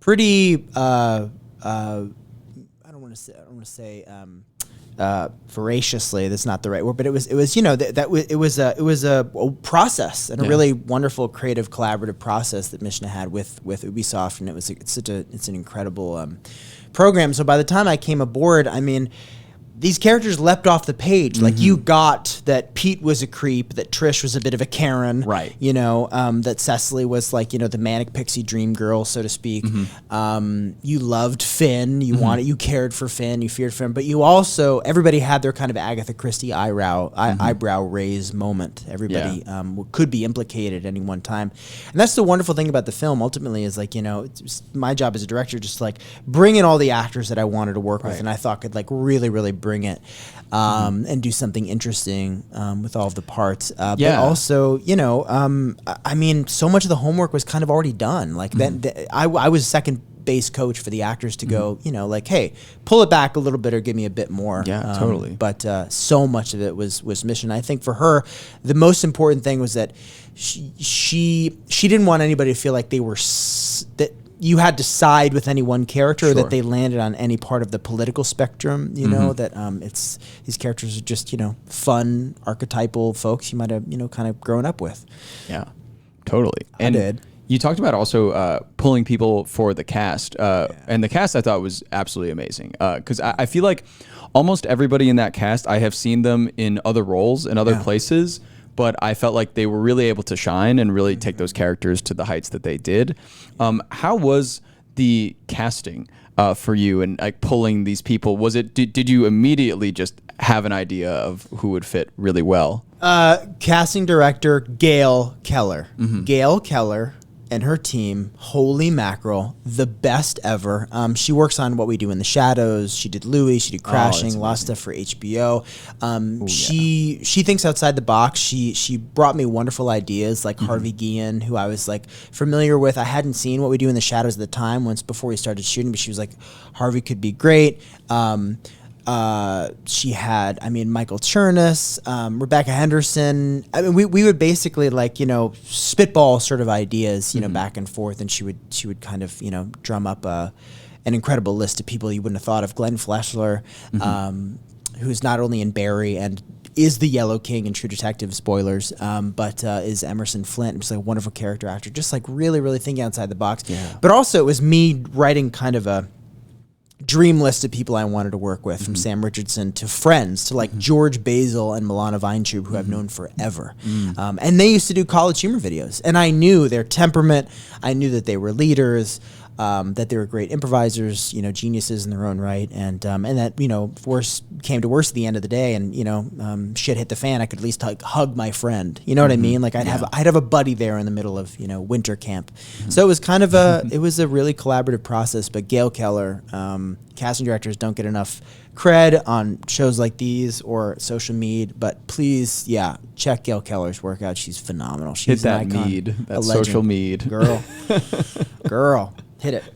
And you talked about a bit about winter camp. What was the filming of this like? The whole process. What was the length of the filming, and what emotions did you have throughout the process? Oh man, emotions were kind of all over the place. I was ecstatic because I shot Scare Me, my first film, for $383,000 in the Hudson Valley, and then I was able to bring back basically, an over $6 million film, to the area. So not only to bring a film of this size back to my hometown, but to be able to hire locally, that was really meaningful to me. And it was in the Hudson, and it was around. It was in the Hudson Valley. Yeah, it was. We shot in downtown Phoenicia, where I used to get pancakes with my parents when I was a child and buy like cap guns.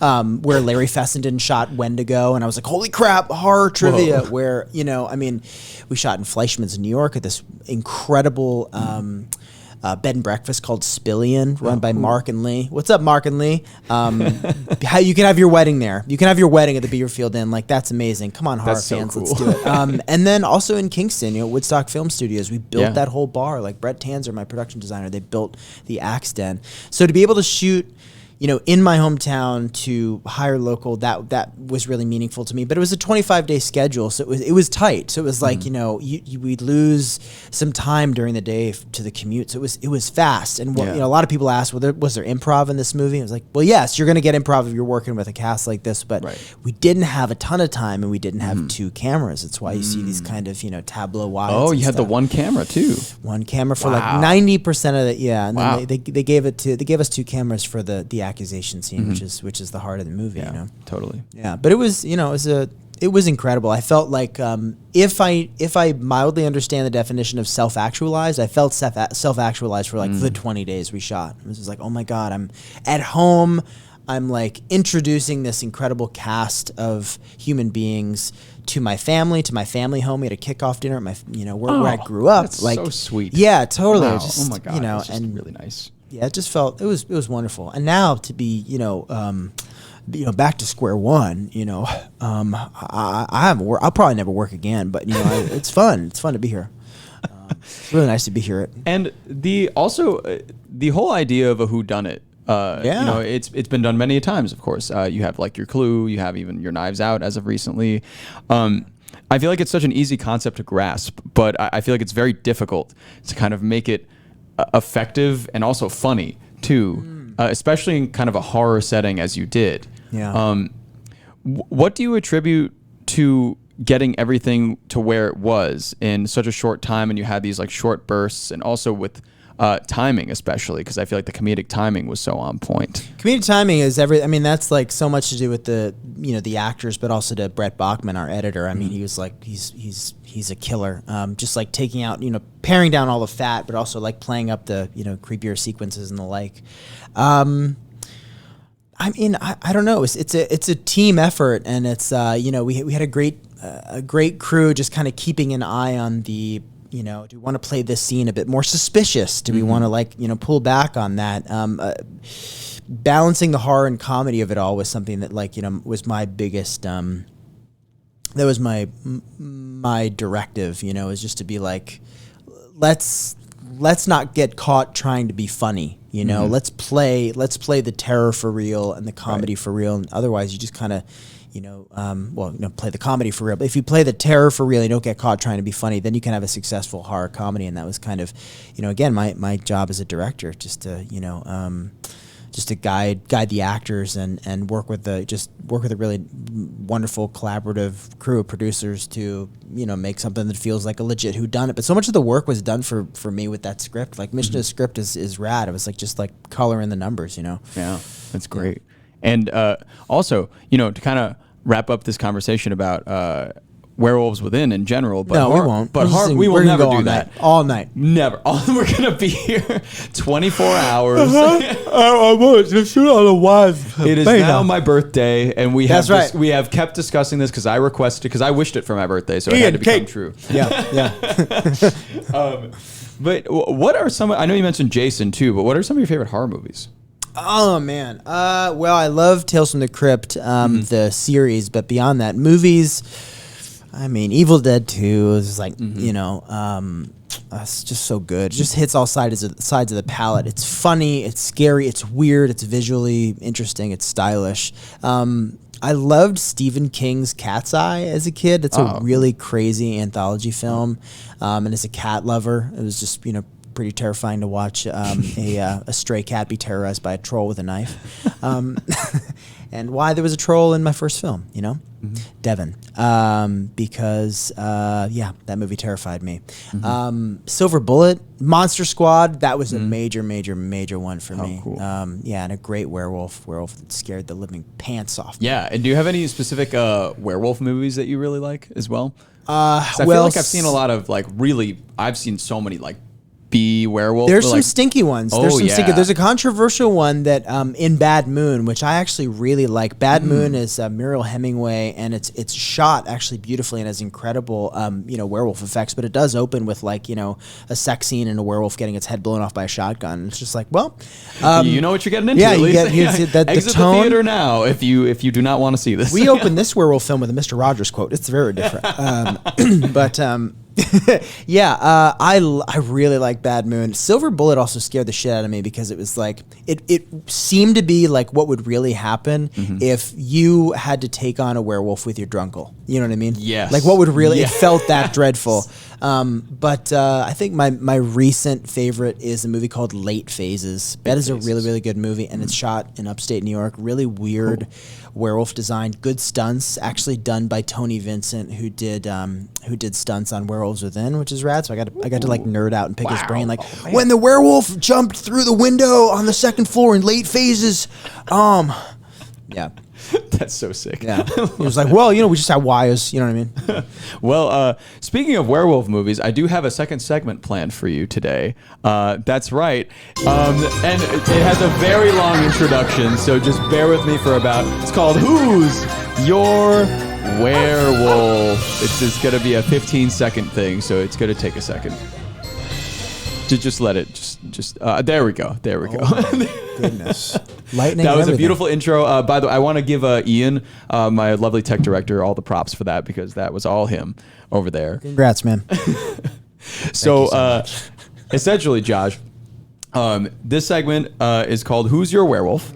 And what I'm going to do is I'm just going to give you a bunch of different images of people that you may know or you may not know. Okay. And you're going to have to tell me if you think that they're a werewolf or not. Oh, great. So it's basically a yes or no game. Yeah, yes or no. Are they secretly a werewolf? Are they secretly not? I mean, we'll have some discussions, I'm sure. Okay, we'll have some talking points about this, but at the end of the day, it is your decision. Are they a werewolf or not? And chat as well, everybody who's watching right now. Yeah. Feel free to drop in your debate. recommendations as well, because we are here for the polls today. Yeah. Ellen Burstyn, definitely. Okay, let's go. Yes. Right. Amazing. Okay, so leading off kind of strong, we have the 107th mayor of New York City, Rudy Giuliani. Do you think he's a werewolf or not? He doesn't deserve it. He honestly doesn't deserve it. He's not that just, cool. just a milky toad. Just a mess. That's just a mess with a tie. You don't deserve to be Yeah. a cool. Yeah, I agree. I feel like, lycanthrope. what is your differentiation between like who could be a werewolf versus who could be a vampire? Because I feel like they're two very different concepts. Because I feel like those who could be a vampire, maybe they're a bit mysterious. Maybe they seem a bit cool. I feel like people who could be vampires. I think like one like wears their heart on their sleeve like a cancer, but like also is like can me. get violent, in competition. And the other's just a manipulative. Others might say one's sexy and one's just like all like primal. Not that primal ain't sexy. I think one's a bit more. It's like the difference between like the Hulk and Loki. You know what I mean? Like the Hulk Sure. is such a werewolf, but like Loki's like such a vampire. Exactly. You know what I mean? The Hulk is really, at the end of the day, just kind of a werewolf Well, story. it's just a But big like, green it's werewolf a with green boy. Capped teeth. It's a green giant. Absolutely. Just loves vegetables. Green giant. Yeah, he's just like there's Oh, that's a different one. That's like, that's Red Robin. Never mind. Red Robin. Yeah, something like that. Yeah. All right. So Rudy Giuliani, No, he's not just a a werewolf, mess. not cool enough to be a werewolf. He's just a mess. That's what he is. All right. How about the cast of Friends? And you can tell me if you think they're all werewolves. That's possible. And trust me, I did look for a picture of them among trees just to be sure. Wow. So you can go through each one if you think they're all werewolves. That's another thing. But people in the let's see what other people are saying. I have a no. I have a no.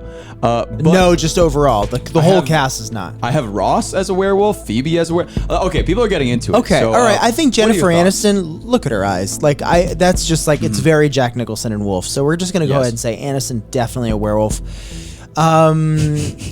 Courtney. Courtney Cox is. I would buy that she was a lichen. I would buy that she was. I a could werewolf. buy it too. Yeah. Something just about I don't know, Jennifer Aniston and Courtney Cox. Something about just their Yeah. like gaze at me in this image. Yeah. And also like I don't know that Courtney Cox is like dark hair. And Yeah. stuff. It just kind of gives me werewolf. Like Courtney Cox would be a werewolf in Underworld. Jennifer Aniston would be a werewolf in gosh, I don't know, in Twilight. Lucy Kudrow would be a Yes. werewolf in like Ginger Snaps, like in that Ooh, universe. Yeah. Matt. Wait, Matt and Matthew Perry. Okay, there's two Matts, right? Yes, two Matts, Matthew two Matts. Perry.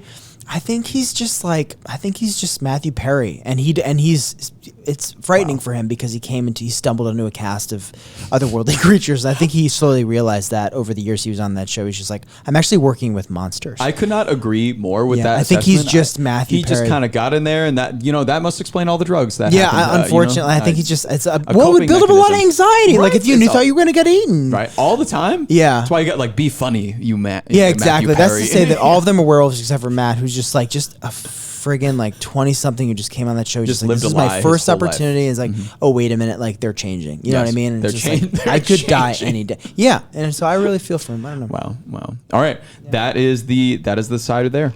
And next up we have Jake and Amir. Oh! Is Jake a werewolf? Is Amir a werewolf? Are they both? You know what they are? neither They're of them? cute. They're like cute, like teen Adorable. wolves. They're both teen wolves. They're like super like. Yeah. Oh, you mean like cute teen wolf or like the hot like sexualized like Oh. wow, they got a 6-pack kind of teen wolf or more of just like oh look They at that probably thing. are just like average athletic, like William Shatner in shape. Yes, but yes. both teen wolves. So they're like Both teen they've wolves. got like more or less the shape of pecs and like two abs. Yeah. but they're cute. I feel like they cute could also teen get wolves. into a lot of little trouble together, you know. Yeah, definitely. They're just like rah, rah, rah, rah, rah. I do bits. Oh man, I love those guys. All right. Up next, Paula Dean.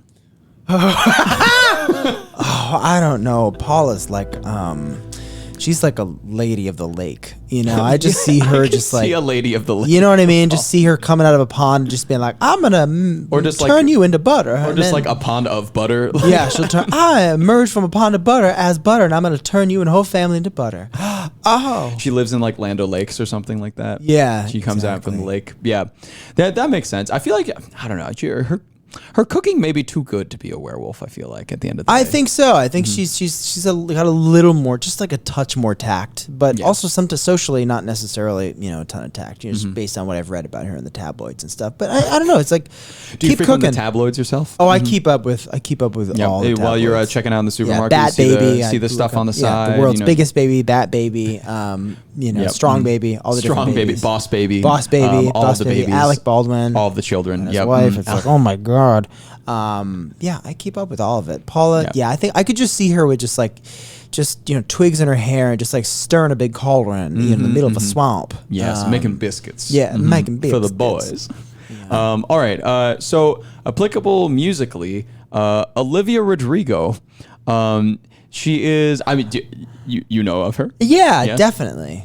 I definitely know all of her music, dude. I keep up with all the latest artists like Big 22, Michael Faraday,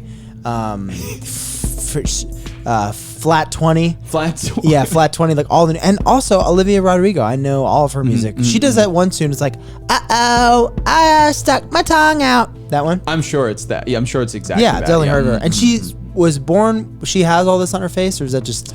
No, that's for show. That's for show. Although you never know. This is an album cover of hers, so that could be, this could be taken in a moment of natural Right. skin. Unhairbrushed. Yeah, unbrushed. Unhairbrushed? Unkempt. Unairbrushed. Unkempt. Yeah, sure. Yes. Yeah. She she's Olivia werewolf. Rodrigo, I love her music. She's also definitely a werewolf. Okay, cool. Good to know. The next one is a bit of a, I don't know. I really go back and forth with this all the time. It's like, is he hiding in plain sight? Executive producer Dick Wolf. That would be incredible. Yes. If he was just like a wolf in a suit, just being like, more roofie storylines. You know what I mean? More stalkers. You know what I mean? We need a Detective Stabler episode. Yeah.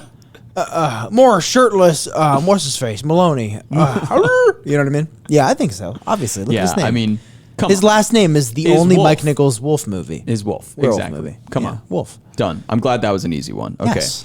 Next, we have Mary-Kate and Ashley Olsen. Oh, that's impossible. I think Mary Kate is, and I think Ashley is not. Interesting. Yeah. What makes you say that? I don't know. I just think it'd be an interesting dynamic, and I'm a storyteller. I think it's like, wouldn't that be fun? Honestly, You know? I'd pick up that Netflix show if I was them. I would too. Like a werewolf and just a werewolf, Mary-Kate and Ashley. I'm but, calling like, Sarandos, and I'm just gonna ask him if he'll just go for that. Is that his I would name? have John Stamos as the dad, Oh, absolutely. The approving father who's like, Ashley, you got to accept your sister Mary-Kate. She's just a werewolf. I honestly that's- heard the music as you were just talking right now. I heard just like a little bit of piano. You know what I mean? A shot on top of the Golden Gate Bridge. Mary-Kate Yeah. jumps off into the water. She mauls a deer, breaks its neck like Jack Nicholson. Yep. Bob Saget is the first to die, and it's. Yep. I just saw him at a hotel, and he had a did? tiny Coke bottle, not the drug, but like the drink, and he was just like, "Could you throw this out for me?" And He I was asked like, you that? No, he didn't. He asked the front desk person. But if he asked me, I totally would have. I would have been like, "Yes, I mean, Dad." I would have absolutely. Yes, Dad. Can Wow. you tell the aristocrat joke? Yeah, Bob Saget and his tiny Coke bottle. Wow. I know. Picking up all the tabloid information here today. Yeah, the world's biggest baby, the world's smallest bottle, in the hand of the world's biggest star. All right. Bob Saget. Just a few more here. We got Hugh Jackman. It'd be too on the nose. Yeah. It'd be too on the nose. He did play Wolverine for a very long time, I think he just is obsessed. He really wants to be like he put himself in danger. You know what I mean? He was like, "Oh, I'm definitely gonna try to get bitten by a wolf." But I guess I'll just settle for playing Wolverine Yeah. for a bunch of years. You think he just took that role, was really excited and wanted to become a werewolf? It's the closest he could have got. Just really wants it. He hit up the werewolf Illuminati and was like, guys, can you just please Hugh, stop please stop calling. You're gonna be in The Greatest Showman. Nobody wants you Can here. you please let me be? Somebody bite me. You know what I mean? Oh gosh. Yes. Okay. Good. I'm glad we agree. Hugh Jackman is not a werewolf. Okay. The cast of Keeping Up with the Kardashians. I'm not going to ask you to name all of it because I can't. Oh yeah, Pinky, I- Claret, Tony, Colette, Hereditary, and Ari Aster. Yeah, I think they're that just looks like, I don't know, is it too on the nose to be like they're all like Barbarella vampire? You know what I mean? I don't know. They're just Yeah, all, I like- mean, I guess I could lean more towards a vampire, or maybe I don't know. No, you know what I think it Werewolf is? could They're work. they're like those people that buy into like the werewolf, the vampire culture. Like they're like, let's put, you know what we should do tonight? Let's put in the teeth and like go to, you know what I mean? Do you think they do? But like, you know, that's the thing. I guess that's why there isn't a werewolf culture necessarily. There's only vampire Yeah, you culture. can't like put on like a really hot mane Yeah. and like go to an underground bar. Like Yeah, it's it's like true. a little easier to, you know, put on like a leather vest and go like bite your friends. You know what I mean? Yeah. Bite those friends. Yeah, just bite all your Just friends. taste some blood, you know? Yeah, It's yeah, Friday exactly. night. Or just like, Get you know, out drink, there. you know, a daiquiri. Just be like, ooh, it's blood. Ooh, ooh, uh-oh. Have you ever seen an episode of this show, just out of curiosity? I couldn't tell you what is. They're all accountants, right? And they all Oh live in yeah, the same they're all house? accountants. They work together at a firm Right. in New York City. It's a very tough life for all of them. Oh, Yeah, okay. mhm. Yeah, I mean, so it's, yeah. we're all- Lots of adversity. Hi, I'm Chloe. We work at H&R Block with my 9 sisters. Ari, Aster, Tony, Colette, and Hereditary. We are all accountants. We're the accountant Kardashians. And then there's like a theme song. This is Yeah. probably something like that, right? Yeah, All right. and this season coming up, it's tax season, and they're all in trouble. Uh-oh, we just got audited. Let's put on some teeth and go to underground bar. Ha. Spill me the tea. Uh-oh, I farted. I don't know why. I don't know. Maybe because real people do. You know what I mean? They're people too. Yeah, They're real people do. Be like- All right, and our final one, to talk werewolf or not werewolf. Yeah. Josh Rubin.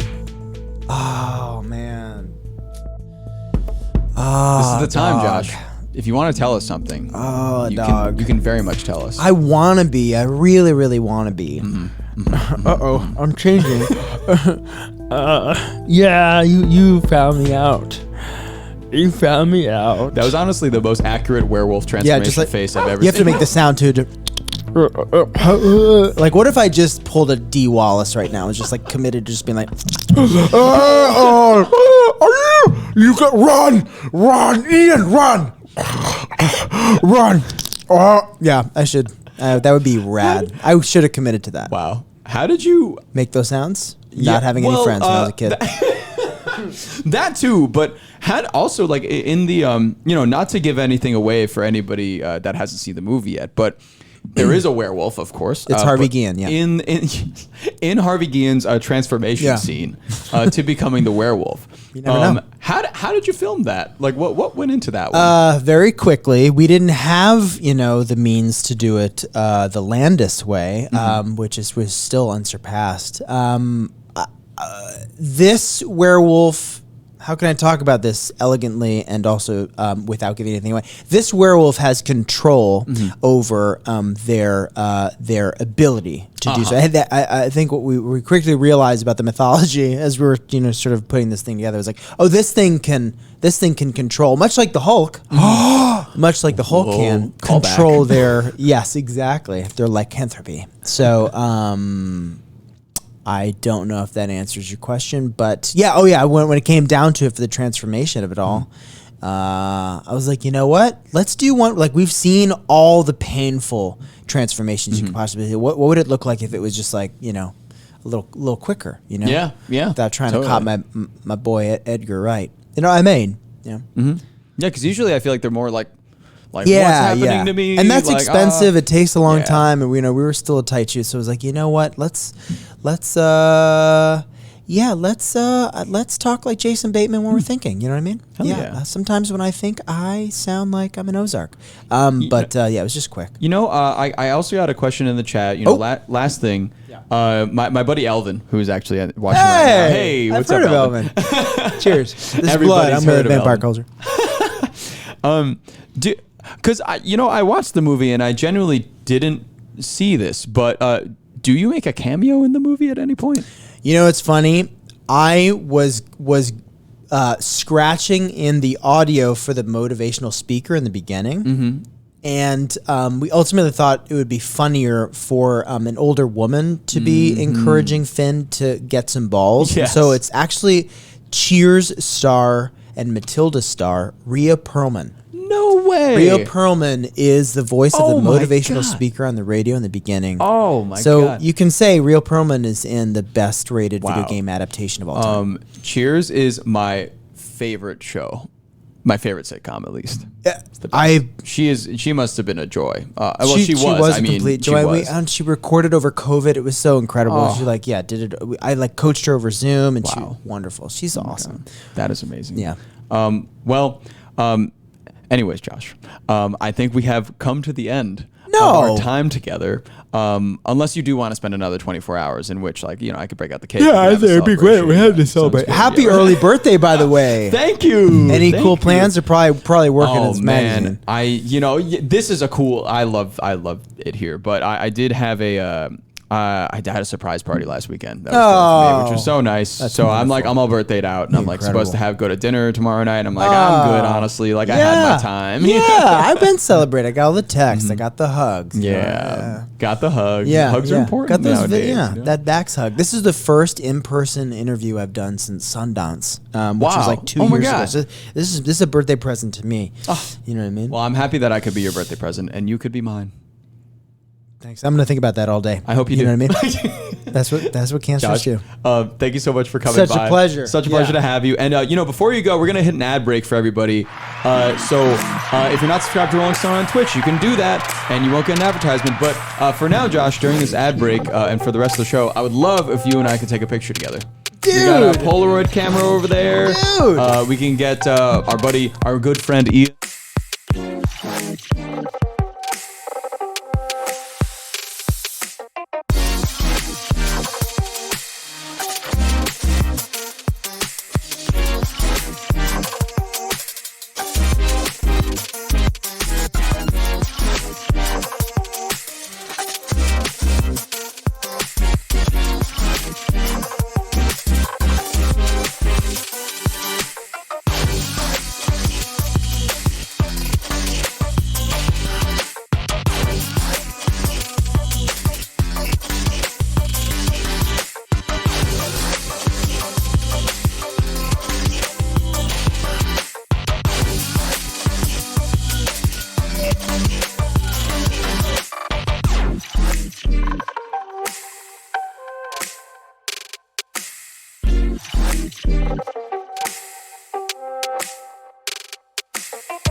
All right, everybody. So we are back from the ad break, and Josh is taking a photo over there. But thank you all for tuning in today. We had Jordan Fisher on first. Then we had Josh Rubin, director of Werewolves Within. Go check the movie out. It's out right now. Tomorrow, T is back in with Lucy Dacus performing live. Thursday, I'm back here interviewing Sophia Bush and The Hunna. And then Friday, Tia and I are back in studio together with another special guest that is forthcoming. So we will see you tomorrow, everybody, from 4 to 6 p.m. Thanks for tuning in.